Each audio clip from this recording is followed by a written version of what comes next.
నమస్కారం. ధ్యానం అనగానే మనందరికీ గుర్తొచ్చేది ఏంటి? ప్రశాంతంగా, నిశ్శబ్దంగా కళ్ళు మూసుకుని కూర్చోవడం. కానీ ఈరోజు మన దగ్గరున్న మూలాలను చదివాక నాకనిపించింది ఆ, ఒక సాహసయాత్ర లాంటిదని. సాహసయాత్ర. అవును, మనసు అనే అడవిలోకి చేసే ప్రయాణం. ఈ ప్రయాణంలో దారిలో రంగురంగుల కాంతులు, పాత జ్ఞాపకాలనే దెయ్యాలు, ఊహించని మలుపులు ఎన్నో ఉంటాయి. మన దగ్గరున్నవి ఒక ధ్యాన శిబిరంలో జరిగిన ప్రశ్నాజవాబుల సెషన్ యొక్క ట్రాన్స్క్రిప్ట్స్. ఇందులో సిద్ధాంతాలు లేవు. నిజమైన అనుభవాలు. కేవలం అభ్యాసకుల నిజమైన అనుభవాలు, వాళ్ల సందేహాలు ఉన్నాయి. సో ఈరోజు మన పని ఈ మ్యాప్ని ఉపయోగించి ధ్యాన ప్రయాణంలో ఎదురయ్యే వింతలు, విశేషాలు ఏమిటో లోతుగా చర్చిద్దాం. మీరు చాలా చక్కగా చెప్పారు. ఇది ఒక మ్యాప్ లాంటిదే.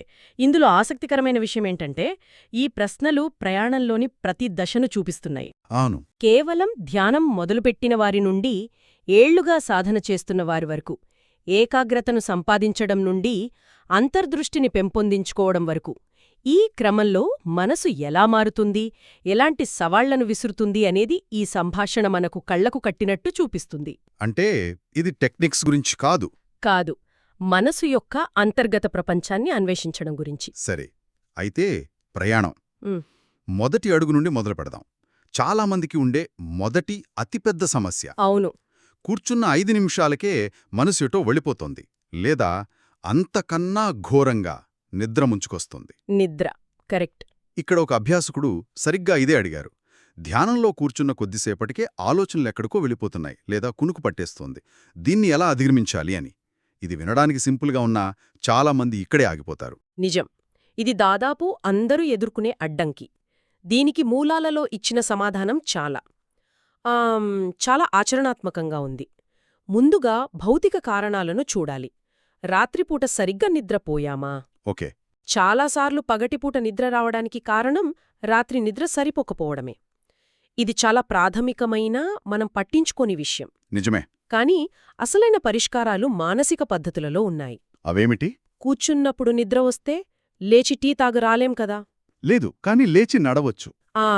కూర్చుని ధ్యానం చేస్తున్నప్పుడు నిద్ర వస్తే కొంత సమయం నడక ధ్యానం, అంటే సక్మన్ భావన చెయ్యమని సూచించారు. ఓ, వాకింగ్ మెడిటేషన్. అవును, నడుస్తున్నప్పుడు నిద్రపోయే అవకాశం దాదాపు 0.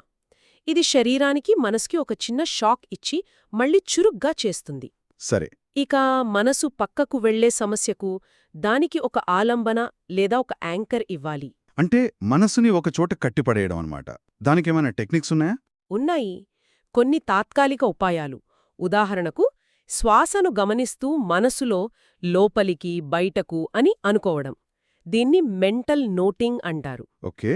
లేదా పొట్ట కదలికలను గమనిస్తుంటే ఉదయం, అస్తమయం అని అనుకోవచ్చు. శ్వాసలను 1 నుండి 10 వరకు లెక్కించటం మరో శక్తివంతమైన పద్ధతి. మధ్యలో మనసు పక్కకు వెళ్ళిందని గమనించిన వెంటనే అస్సలు చిరాకు పడకుండా మళ్ళీ 1 నుండి మొదలుపెట్టాలి. నాకిక్కడ ఒక సందేహం. మనం ఆలోచనల నుండి దూరంగా ఉండాలి అంటాం గదా. అవును. మరి ఈ లోపలికి, బయటకు అని అనుకోవడం లేదా లెక్కించడం, ఇది కూడా ఇంకో ఆలోచనే గదా. ఒక ఆలోచన నాపటానికి ఇంకో ఆలోచనను వాడటం లాంటిది కాదా ఇది? చాలా మంచి ప్రశ్న. ఇది ఒక ముల్లుని తీయడానికి ఇంకో ముల్లుని వాడినట్టు. మనసుకి ఖాళీగా ఉండటం ఇష్టముండదు. అది 100 ఆలోచనలతో గందరగోళం సృష్టిస్తున్నప్పుడు అవును, మనం దానికి ఒకే ఒక పనిని అప్పగిస్తున్నాం. నువ్వు 100 పనులు చెయ్యక్కర్లేదు, కేవలం ఈ శ్వాసను గమనించు లేదా లెక్కపెట్టు. అర్థమైంది. ఇది మనస్సు యొక్క శక్తిని ఒకే చోట కేంద్రీకరించడానికి సహాయపడుతుంది. అయితే ఇక్కడ ఒక ముఖ్యమైన హెచ్చరిక ఉంది. ఏంటది? ఇవన్నీ కేవలం మనస్సు నిలకడగా మారే వరకు వాడే ఊతకర్రలు మాత్రమే. ఓకే. బండి ట్రాక్పై పడ్డాక ఈ ఉపాయాలను వదిలేసి కేవలం నిశ్శబ్దంగా గమనించాలి, వాటిపై ఆధారపడకూడదు. అర్థమైంది. అంటే ఇది ఒక బావిని తవ్వినట్లు అనమాట. 10 చోట్ల 10 అడుగులు తవ్వే బదులు ఒకే చోట 100 అడుగులు తవ్వితేనే నీళ్లు పడతాయి. ఖచ్చితంగా. అందుకే ఈ మూలాలలో ఇంకో విషయం చెప్పారు. ఒకేసారి ముక్కు దగ్గర శ్వాసను, పొట్ట కదలికను గమనించడానికి ప్రయత్నించవద్దు అని. అవును, అది చాలా ముఖ్యం. ఏదో ఒకదాన్ని ఎంచుకుని దానిపైనే దృష్టి పెట్టమన్నారు. మనసు విషయంలో కూడా అంతేనా? ఖచ్చితంగా. మల్టీటాస్కింగ్ అనేది ముఖ్యంగా ఏకాగ్రత విషయంలో మనస్సు యొక్క సహజ లక్షణం కాదు. ఒకే కర్మస్థానంపై అంటే ఒకే అభ్యాస వస్తువుపై దృష్టిని నిలిపినప్పుడే మనస్సు లోతుగా వెళ్తుంది. లేకపోతే పైపైన తేలుతూ ఉంటుంది. అవును, నీటిపై తేలుతున్నట్టు ఒకదాని నుండి మరొకదానికి దూకుతూ ఉంటుంది. లోతు ఎప్పటికీ అనుభవంలోకి రాదు. సరే, నిద్ర, ఏకాగ్రత వంటి ప్రారంభ అడ్డంకులను దాటితే ప్రయాణం సులభమవుతుందనుకుంటాం. కానీ ఈ Q&Aలో అసలైన విచిత్రాలు ఇక్కడ్నుండే మొదలయ్యాయి. అవును. అభ్యాసం కొంచెం లోతుగా వెళ్ళగానే మనసు మనకి కొన్ని ఆహా సినిమా థియేటర్ ఎఫెక్ట్స్ చూపించడం మొదలుపెడుతుంది. ఒక అభ్యాసకుడు అడిగారు, నాకు ధ్యానంలో పసుపు, ఎరుపు రంగు కాంతులు కనిపిస్తున్నాయి, ఇవి ఏమిటి అని. ఇది వినడానికి కొంచెం ఆధ్యాత్మికంగా అద్భుతంగా అనిపించవచ్చు. అవును, కానీ సమాధానం చాలా ప్రాక్టికల్గా ఉంది. ఇది ఏకాగ్రత పెరిగినప్పుడు కలిగే ఒక సాధారణ అనుభవమే. వీటిని నిమిత్తాలు అంటారు. మనసు ఒకే వస్తువుపై కొంత సమయం స్థిరంగా ఉన్నప్పుడు ఇలాంటి కాంతులు, చిత్రాలు లేదా అనుభూతులు కలగొచ్చు. అయితే ఇక్కడ గురువు ఇచ్చిన సలహా అత్యంత ముఖ్యం. ఆ కాంతులను చూడటానికి ప్రయత్నించవద్దు, వాటిని విశ్లేషించవద్దు. వాటిని పట్టించుకోకుండా మళ్ళీ నీ శ్వాస మీదకు దృష్టిని తీసుకురా. అంటే ఆ కాంతులు కనిపించడమనేది అయ్యో నా ధ్యానం చెడిపోయిందని ఆందోళన పడాల్సిన విషయం కాదు. అస్సలు కాదు. నిజానికి అది హే నీ ఏకాగ్రత సరైన దారిలో పదునెక్కుతోంది అని మనసిస్తున్న ఒక సిగ్నల్. ఖచ్చితంగా. దాన్ని చూసి పొంగిపోకుండా దాన్ని ఒక మెట్టుగా భావించి ముందుకు సాగాలి. అసలైన పనింకా మిగిలి ఉంది, అంతేనా? పరిపూర్ణంగా చెప్పారు. అదొక మైలురాయి లాంటిది. దాన్ని చూసి ఆహా నేను కరెక్ట్ రూట్లో ఉన్నాను అని నిర్ధారించుకుని ప్రయాణం కొనసాగించాలి. ఆ మైలురాయి దగ్గరే ఇల్లు కట్టుకుని కూర్చోకూడదు. ఎందుకంటే లక్ష్యం ఆ కాంతులను చూడటం కాదు, మనసు యొక్క స్వభావాన్ని చూడటం. ఏకాగ్రత మరింత స్థిరపడితే ఆ కాంతులు కూడా స్థిరంగా మారవచ్చు. కానీ అవి కూడా వచ్చిపోయేవే. అవును, అవి కూడా శాశ్వతం కాదు. ఇక్కడే ఇంకో ఆసక్తికరమైన అనుభవం ఉంది. ఇది నాకు చాలా ఆశ్చర్యంగా అనిపించింది. ఒకరికొక ఏకాగ్రత పెరిగినప్పుడు ఛాతీలో ఒత్తిడి లాంటిదనిపించిందట. సాధారణంగా ఛాతీలో ఒత్తిడి అంటే మనం ఆందోళన లేదా అనారోగ్యంతో ముడిపెడతాం. కాని ఇక్కడ దాన్ని పురోగతికి సంకేతమంటున్నారు. నిజమే. ఇది వినడానికి చాలా విరుద్ధంగా ఉంది. దీని వెనుకున్న లాజిక్ ఏమిటి? చెప్తాను.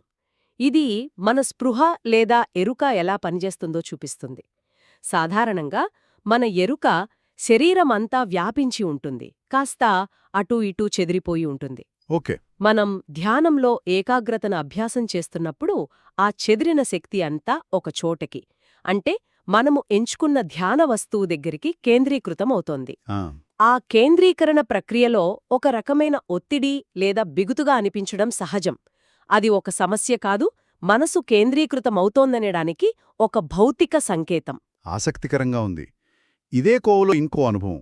ఒక అభ్యాసకునికి తను గమనిస్తున్న పొట్ట కదలిక కన్నా శరీరం మొత్తం ఒక రకమైన సూక్ష్మమైన కదలికలు లేదా జలధరింపులు, వైబ్రేషన్స్. అవును, వైబ్రేషన్స్ అంటారు, అవి బలంగా తెలియడం మొదలైందట. అప్పుడేం చేయాలి? పాతదాన్నే పట్టుకుని ఉండాలా, లేక కొత్తగా వచ్చిన దాన్ని గమనించాలా? ఇక్కడ కూడా సమాధానం ఒకటే.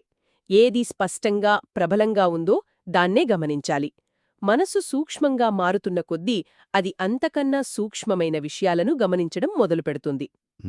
పొట్ట యొక్క స్థూల కదలిక కన్నా శరీరం యొక్క సూక్ష్మ కంపనలు ప్రబలంగా మారినప్పుడు అభ్యాస వస్తువును మార్చాలి.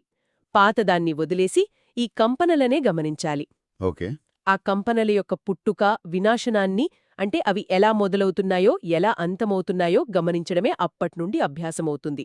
ఇది అనిత్య స్వభావాన్ని నేరుగా చూడటంలో ఒక కీలకమైన దశ. ఇప్పుడు అసలు సిసలైన దేయాల దగ్గరకొద్దాం.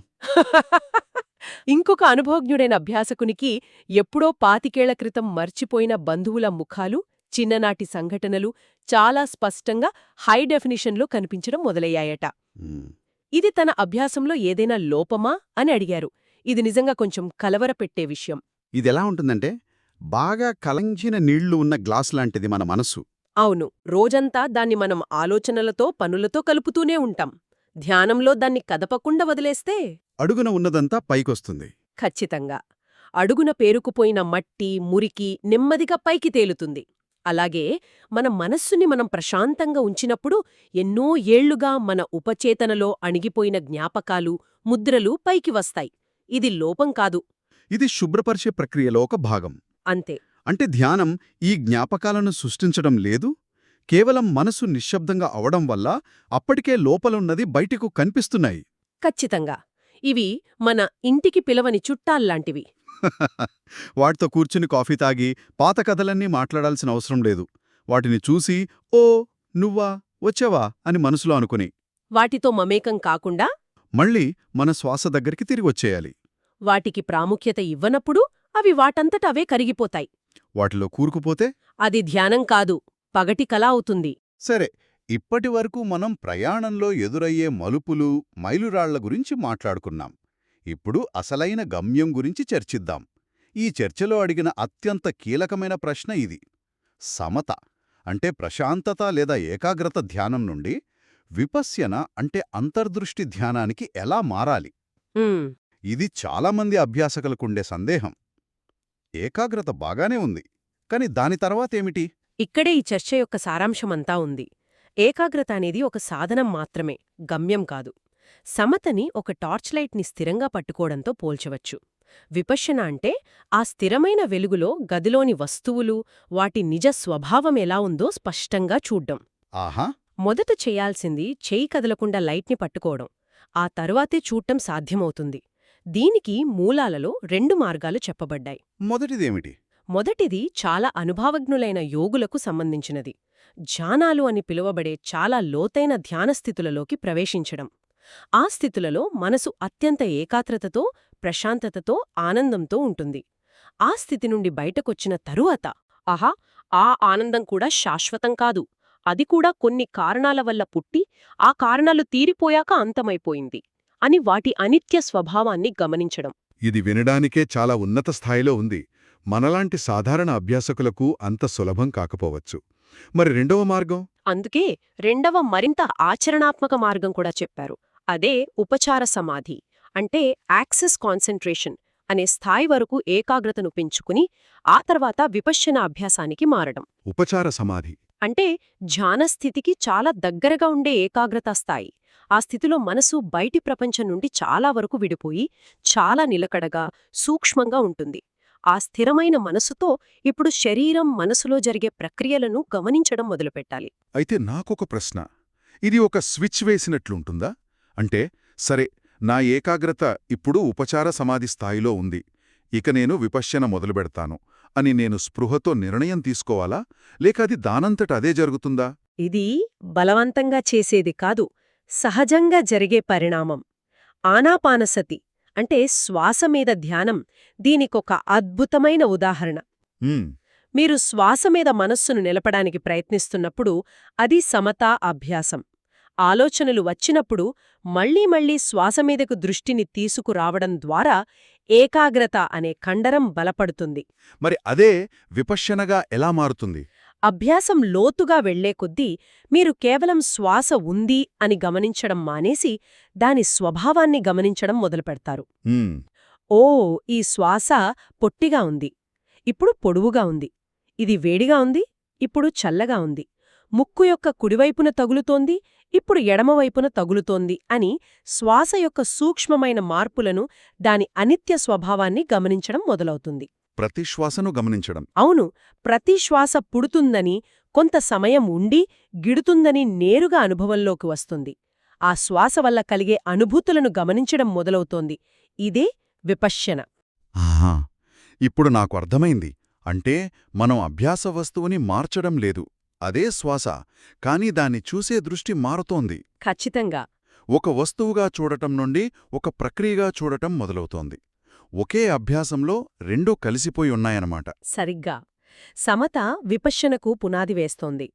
విపశ్యన చేస్తున్నప్పుడు కూడా ప్రతిక్షణం మనసు అభ్యాస వస్తువుమీదే ఉండటం వల్ల ఏకాగ్రత అంటే క్షణిక సమాధి పెరుగుతూనే ఉంటుంది. మ్మ్.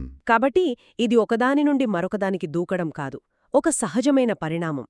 ఏకాగ్రమైన మనసు అనే సూక్ష్మదర్శినితో చూసినప్పుడే వాస్తవ స్వభావం స్పష్టంగా కనిపిస్తుంది. ఆ స్పష్టతే అంతర్దృష్టి. కాబట్టి ఈ మొత్తం చర్చ నుండి మనం నేర్చుకోవాల్సింది ఏమిటంటే, ధ్యానమనేది మనం ఊహించినట్లు ఒక సరళ రేఖలో ప్రశాంతంగా సాగే ప్రయాణం కాదు. అస్సలు కాదు.